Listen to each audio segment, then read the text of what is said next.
Welcome back to another episode of Believe in TCU. I'm Zion Trammell here with my co-host Seth Dowdle. We've got another TCU basketball episode, but don't worry, we will be talking about baseball soon. We'll get to both of those sports. There's just so much going on right now. I'm a little overstimulated in the sports world with March happening. Yeah, it's a good month, so they say. It is a good month. We're gonna start things off. We'll get right into it, talking about TCU women's basketball, who competed in the Big 12 tournament after capturing the regular season title. They have to play more games to see if they can win it again. They made it to the championship game and lost to West Virginia 62-53. So they will not be outright both regular season and tournament champions for the second year in a row. But we'll take the regular season title. That was harder to get. It was harder to get. It's less fluky. You did it over an 18-game span. You beat West Virginia twice already this season. I mean, I think all games that are on a glass court have an asterisk next to them. It was a interesting thing that the Big 12 debuted with the tournament. The LED glass court that changed. What was that like watching on TV? Listen, I got a couple of thoughts. First of all, it is so insane to me that this is even a thing that exists. So it's kind of cool. It is cool. We can admit that it looks cool. Second, you can put anything on this court. Anything. And the design that they had was so ugly. It was not pretty. You can put anything on it, and they chose that. Third thing, you can put anything on this court, and I'm also fairly certain it's controlled by an iPad and an intern. We were putting this in some dangerous hands, potentially. If someone got a hold of that or hacked it, I mean, I could probably just airdrop whatever I wanted to onto the 3-point line. Yeah. What would you put on the court? I'm trying to think of something like obscure. I don't know, but here's what I do know. If someone gets injured on this glass court because of like the moisture or whatever and slips and falls, especially, I don't know, like a Darren Peterson or an AJ DeBonsa, like gets seriously injured this upcoming weekend, there will be hell to pay. Oh, they're doing it for the men's as well? Oh, you think this is just a women's thing? Yeah, that's true. That's true. That could be scary. I mean, the courtside seats aren't even allowed to have drinks because of potential spillage. So that raised the question, what about on the bench? Are they allowed to have water on the bench? I don't have the answer to that. I assume the answer has to be yes. But like your sweat, right? You're going to sweat on this thing and someone slips and falls and because it's glass. Like I'm just nervous for the sake of our boy Darren Peterson and AJ DeBonsa. They have a lot on the line here, guys. Yeah, I mean, and David Punch, yes, the big three, right there. You know, or Lelavicious. You know, guys that are important. Brock Harding. This offense can't run without Brock Harding. Well, to think that the Mavericks are going to have a Brock Harding, AJ DeBonsa, pairing there. Forget Cooper Flagg. I mean, it's right there. So it's important. Is Brock Harding the Mavs' second-round pick? Do they even have a second-round pick? I have no idea, but that's important that they stay on the court healthy and they don't slip on these glass courts. Yeah. Luckily, no women that I saw from this past week got injured, at least because of the court. If so, I think we would have seen a lot of, things online about that. But it just takes one injury for this to totally be gone forever. It is just something bad waiting to happen. But back to TCU, they were able to win 2 games. They beat BYU 63-46 in the quarterfinal round. And then they had a matchup with Kansas State. Attaboy, Kansas State. In the semifinal round, I was a little nervous about that matchup because Kansas State went on a little run there in the Big 12 tournament. They won their first game I'm not sure who they defeated. They beat Cincinnati 91-66. Then they played Texas Tech, upset them. That was kind of big for TCU's sake because the Frogs had lost to Texas Tech earlier in the season. Then they beat Oklahoma State on a really weird ending where a girl on Oklahoma State fouled a Kansas State player 90 feet from the basket, and they were able to win the game with like 1 second left at the free throw line. Really weird. Like they hit this huge three, and then they foul like so far away with a tie game. Very, very odd. But then they lose to TCU. So glad the Frogs were able to take care of business there. And look, it's a tough loss, right? West Virginia obviously got the best of TCU that day. They just didn't have their best game. Olivia Miles getting in foul trouble was the big story. She's obviously the engine of this TCU team. And so when she has to miss important minutes, that obviously kind of tailspin there for the Frogs. But I'm not super concerned about this loss. Obviously, it's some things that you can point to. Things didn't go well. TCU obviously did not shoot the three ball that great, nor did they just play great in general on the offensive end. But I'm glad they made it to the championship game. That was kind of the expectation. At the end of the day, they just didn't have their best game. As long as this doesn't carry over to the tournament, the actual tournament, I'm good. Yeah, and I mean, there's been zero indication that like losses have affected this team to a severe degree over the past 2 seasons. So we talked about this after the Colorado loss, after the Utah loss, after the loss to Texas Tech, and each time out they came back and won a couple games. And in this past case, right, they lost to Colorado and they reeled off like 9 straight to get here. So not too concerned. Is that the case? I mean, it was not a good game for TCU, and no one could hit a shot. They got kind of really over reliant on the three ball at times. I mean, they attempted 31 threes, and I know that they were down big at points in this game, but there were times where they were settling for shots that I don't know if they usually did, and they weren't making them. So, and obviously the foul trouble didn't help. You had to get a lot of minutes from Talia Parker and Veronica Sheffy in lieu of in crunch time too, like in the third and fourth quarter when you're kind of struggling and trying to climb back into the game. It just wasn't a good game for TCU. And also Donovan Hunter didn't score. She had 4 rebounds and 3 steals, shot 0 of 6. Not good. Yeah. Not good. I just was looking at the box score and that popped out to me. And West Virginia, I'll credit to them. They ate their lemons before the game and won. Literally. I mean, what was that? What on earth? Before the game, I've never seen that kind of pregame little ritual thing. I've never seen that. It worked. Superstition. I'm I don't not know. Going to try and I'm not going to belittle it. It worked. It totally worked. It was just a rough game overall, though, for TCU. Not a whole lot of positives to take away. Miles still was the leading scorer with 17 points. She was the only one that could kind of hit a shot. I mean, 4 of 10 from 3, 6 of 14.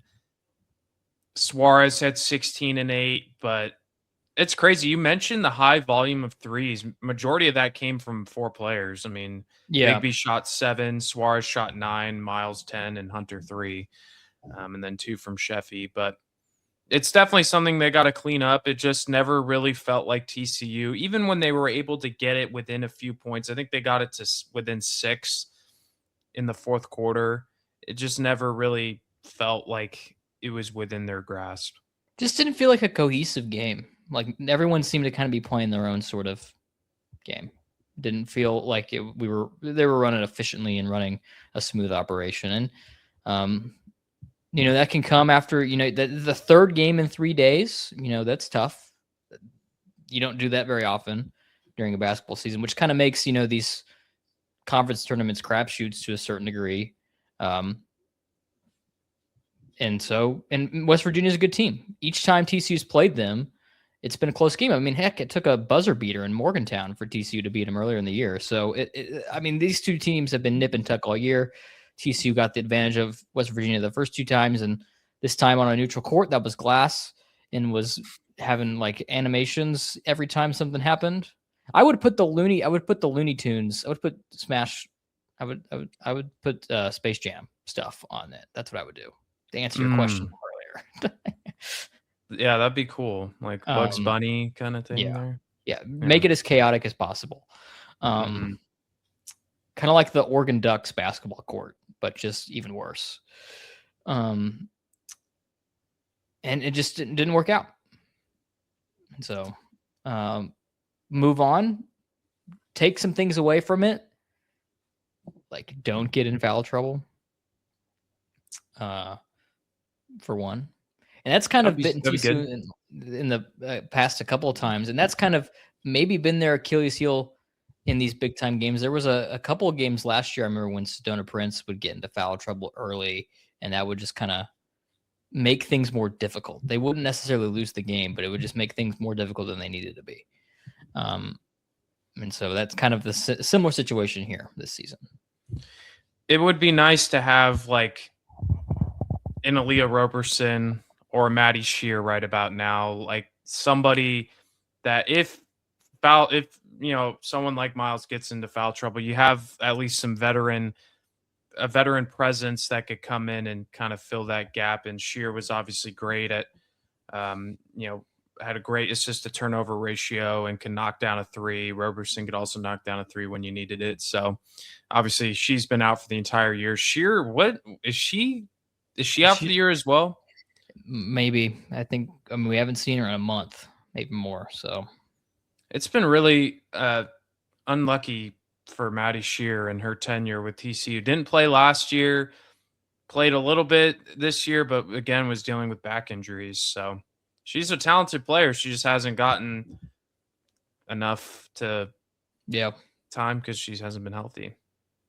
Very unfortunate. I mean, imagine TCU with those 2 players, and they're even better than they are right now, and they're freaking awesome right now. They are, and that's, again, the result of this game is not, it wasn't pretty, right? But it doesn't really change the outlook of where this team's going to go. Look, they took care of business against BYU and Kansas State. They got to the Big 12 championship game. That's pretty exciting. They won the regular season title. They have a track record of a great season, and hopefully that can carry over into the tournament. I'm curious where they'll end up as seeding wise, where the projections are currently at, and do we know when that'll be? When we'll find out? It's strange. You would usually, it would be right about now, but I think it's next weekend too, right alongside the men's. Maybe I'm wrong about that, but anyway, I think the one thing of note that comes from this, obviously, if TCU won, they would have been Big 12 tournament title. That's big. That's massive. I also think it maybe had the potential to bump them up a seed line to 2. I think they'll probably end up at 3. A 3 seed, yeah. Obviously still hosting, but yeah, as a 3 seed most likely. Gonna double check Charlie Cream's ESPN bracketology. Yeah. Where's TCU? Yeah, 3, dropping down to a 3. But we'll be in Fort Worth. We'll be playing Idaho or someone like that, and should be able to go out there, win a game, win the next one too, and head to the Sweet 16, hopefully against a team like Iowa or Duke or LSU or someone like that, another 2 seed or something. We'll see. I mean, it's the tournament. It should be fun. We'll get the bracket soon at some point. I don't know. One day. Sunday. We'll do a full bracket on Sunday. I think it's Sunday. I think we'll get the men's and the women's on the same day. So we'll definitely do a full bracket preview about where TCU is going to end up. Obviously, there are some very, very talented teams at the top of this thing with UConn and UCLA. Texas winning the SEC tournament. So, and South Carolina's always great. So TCU would like to be in that conversation with the top teams. Obviously, a run to the Elite Eight last year. It'd be cool if they could get to the Elite Eight or even the Final Four this year. We'll see. Obviously, the ceiling is still very high for Mark Campbell's team, despite a loss to West Virginia in the Big 12 tournament championship. And we will await their seeding very, very soon. All right, we're going to move on to the men's side of things because they're in. There's no way that they aren't in. The men's team has been on a tremendous roll to end this regular season, and we got to have some conversations about Jamie Dixon and where this TCU men's team stacks up as far as a regular season accomplishments. What a run at the end of this season. 8 of their last 9 games TCU won, and they are looking good heading into the Big 12 tournament. Yeah. Kind of around the time of the Houston, Colorado game, I saw a tweet from, I don't remember who, so I cannot give him credit, but I'll give him credit in spirit. If you tweeted it, you know who you are. Kind of saying, here are the teams in like the Power 5 conferences that have the easiest remaining schedules. And TCU had the easiest schedule left in the Big 12. And they obviously went on a big time run, and that's awesome and great. I don't think the easy schedule discredits what TCU accomplished, because say TCU had a good run throughout the rest of their easy schedule, but still lost to Iowa State and Texas Tech, and maybe lost another one of those along the way. They're probably not in. But what they did instead was kind of sweep the table, beat Iowa State, take down Tech on the road, beat a surging Cincinnati team, right? That Cincinnati win should not be discounted. Like, Cincinnati was surging at the right time and was trying to get onto the tournament bubble. And you're right, they're locked in now. From all the projections I've seen, they've gone from being in the play-in or being completely out to being an 8 or 9 seed. Yeah. Just absolutely phenomenal from TCU and from Jamie Dixon, right? Like, this is probably one of his most impressive coaching jobs of his tenure here. We talk about, and Jamie Dixon, there's a lot of people that have varying opinions on the guy, right? Like, what you can't take away from him what he's done to transform TCU basketball, to get this team into the tournament 4 out of the last 5 years is pretty impressive and has never really been done. What I think has been most impressive this year is the limited resources that he had and identifying that talent in the transfer portal and building a roster that, like, perfectly, maybe not perfectly, but gels together really well. And yes, they have some flaws here and there, but I think it all starts with Jamie Dixon, and I can't sing his praises enough for what he's done. You look at a team like BYU. We just mentioned AJ DeBansta, right? He's going to be a top 3 pick in the NBA draft, a highly coveted player that BYU just handed out loads of money to. TCU went 11-7 in conference record. BYU went 9-9. And they're going to be a 6th seed in this tournament. And I guarantee you ask the average college basketball, people that watch college basketball, they may not even be able to identify one or two players on this TCU team. They don't have a crazy big name, but they play as a cohesive unit, and they are rolling right now. And it's just been so much fun to watch. Yeah, and it just makes you think, like, man, if they could have pulled that game out in Lawrence, or like scored 5 more points against Michigan, or just, taken down BYU and Provo, just to kind of go back to that game too, like, people would be talking about TCU as like one of those really big time teams in March. And maybe they are now after what they've done over the past month. But even after beating Florida and beating Wisconsin, I feel like they've been fairly innocuous. But if they continue playing like this into Kansas City and into the NCAA tournament, like wherever they land, I feel I would be kind of scared to play them if they're on the roll they are right now. I would be too. And look, they've never made a Sweet 16, right? No. They have not. It would be really fun if they could do it this year. It just depends on where they line up.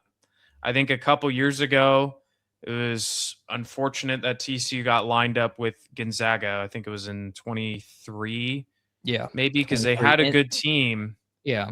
And then they got matched up with Gonzaga. And they I mean, like they were in that game. They backdoor covered that spread, by the way. I don't know if you remember, Damian Baugh hit like a half-court shot to cover the spread.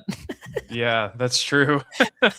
Legend right there. But like they were, I mean, that was a really good team, right? That was Mike Miles' last year, and Baugh's too. But that team also kind of came up short at times during the Big 12, during the regular season. That's why that team was a 6 seed. We think of that team as one of the best in TCU men's basketball history, but yet that team also, I mean, that wasn't a top 5 seed in the tournament. It was a 6 seed, which is why they ended up getting matched up with Gonzaga and losing. But they, played them pretty tight and played them pretty good. This team right now, I don't know. Like I feel better about this team heading into the tournament maybe than I did about that one. I would too. It's just if they get the right matchups, 100%. I think even regardless, I still feel really good about where they're at. I'm really curious to see how this Big 12 tournament goes because they are the 6th seed, and I'm taking a look here. So they obviously got the first round bye. They'll be in the second round. The tournament starts on Tuesday, March 10th. They'll await the winner of Colorado and Oklahoma State. TCU swept OSU. They beat them at home in January, beat them on the road in February. And then Colorado, they only played one time. And obviously that was a really bad loss. But since then, TCU has looked like a completely different team since that February 1st loss. And then they have West Virginia, or they would then, if they win that second round, they would take on Kansas in the quarterfinal for another rematch. I mean, who's to say TCU can't possibly go on a little run here in the tournament? I'm not going to say it. Yeah. Looking at some bracketologies as we love to do here. I don't like ESPN's. I don't know. It's whatever. We can have an Auburn conversation some other day, but golly, Auburn's going to have 16 losses, potentially going to be 500, and we're going to put this team in the tournament. Why are we trying to expand this thing anyway? I don't know. Joe Lenardi has TCU as a 9 seed playing Utah State. Now, some PTSD there from the 24 game against Utah State where TCU got absolutely clapped. But yes, if TCU were to win that game, he has them playing Florida and Tampa. And I don't know if y'all remember what happened against Florida earlier this year, but TCU beat Florida. They did. And obviously, it was on Thanksgiving, too. Yeah. And obviously, that game was at a neutral site early in the year. Florida has since kind of, been on a massive roll and kind of found themselves and looks once again like a national title contender. Maybe they weren't that earlier on in the season, but now they've kind of found their groove. But I don't know, like obviously it's always tough to be matched up with a 1 seed in the second round, but at least we have some proof of concept that TCU can be competitive against a team like Florida. Obviously being an 8 or 9 seed is like not super ideal. It is kind of looking like that's where TCU's going to end up, barring a big time run in the tournament, Big 12 tournament, where they maybe go and win that thing. And maybe that bumps them up the seed line to 7 or something like that. But it is tough, especially this year where the 1 seeds are like far and away, like the best teams that college basketball has to offer. Like I don't want to play Duke. I don't want to play Arizona. I don't want to play Michigan. But here's the thing, right? 2 of the projected 1 seeds potentially are Florida and Michigan, which TCU has already played this year, and they beat one and took one to the wire on the other. Yeah, that's crazy. That is wild to think about. I think far and away Duke would scare me the most. just personally. But if you do get matched up with a Florida or a Michigan, I mean, again, they're very, very good, and Arizona's obviously proven that they're a top dog in the Big 12. But you never know. You never know. I would love to see TCU get bumped up to a 7 seed. Again, what that would require, if that requires a run in the tournament, then okay. But you never know. We'll see what happens. But all I know is that this has been a really special run and a great regular season from these Frogs.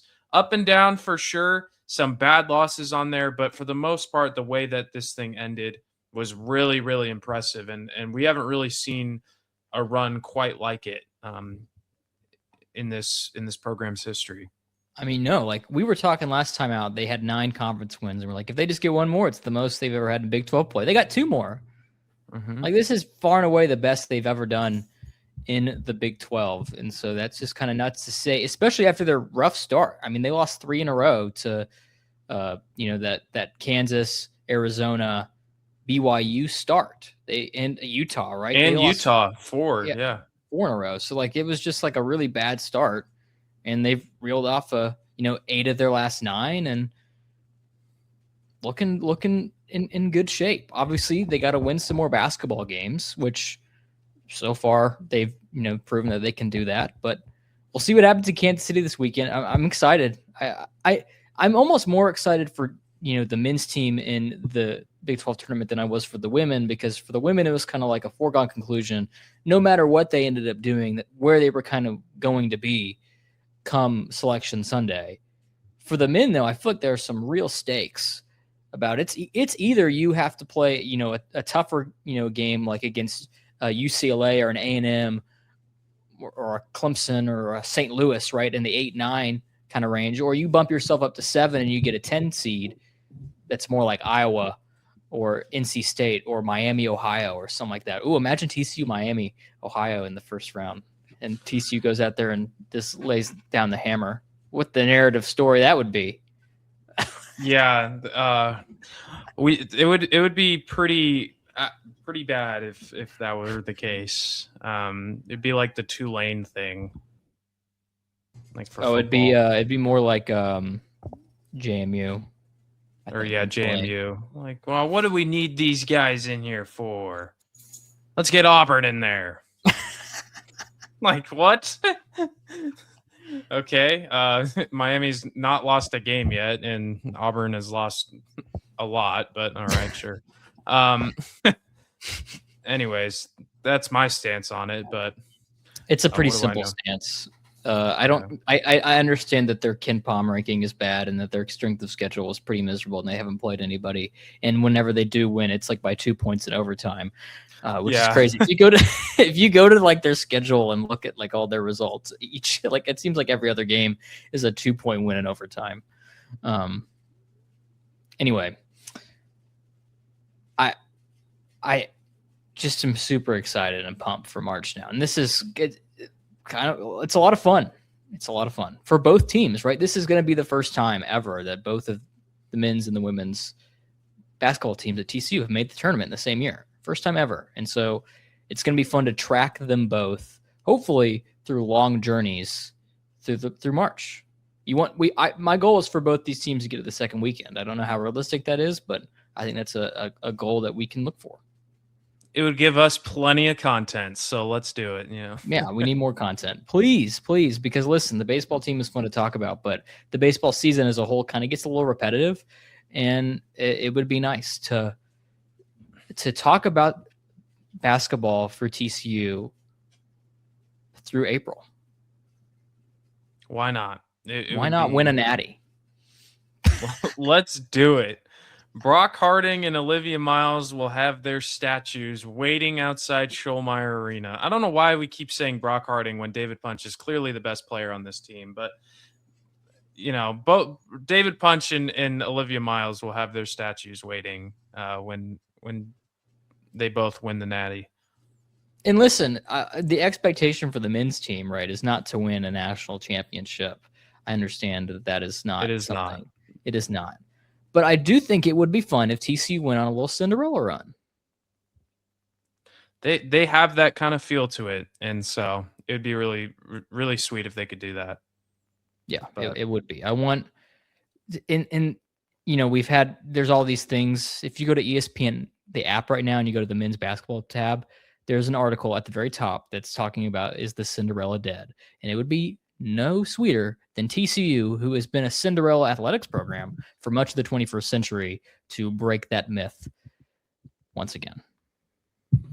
yeah, I think the sentiment around it comes from, hey, last year it was all one seeds, and it was just kind of the higher seeds advanced their way through the tournament.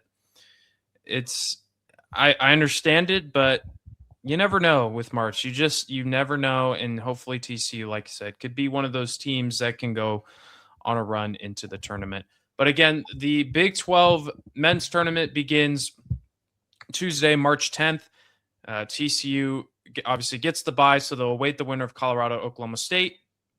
They'll get the winner of that game, and then should TCU win, they'll take on Kansas in the quarterfinal. Lots of exciting basketball to be played here in the coming weeks, and we will have it for you all right here on Believe in TCU. You can subscribe to our YouTube page or listen to us wherever you get your podcasts, all I Believe in TCU. So for Seth Dowdle, I'm Zion Trammell. Thank you all for tuning in. We'll see you guys next time. And as always, go Frogs.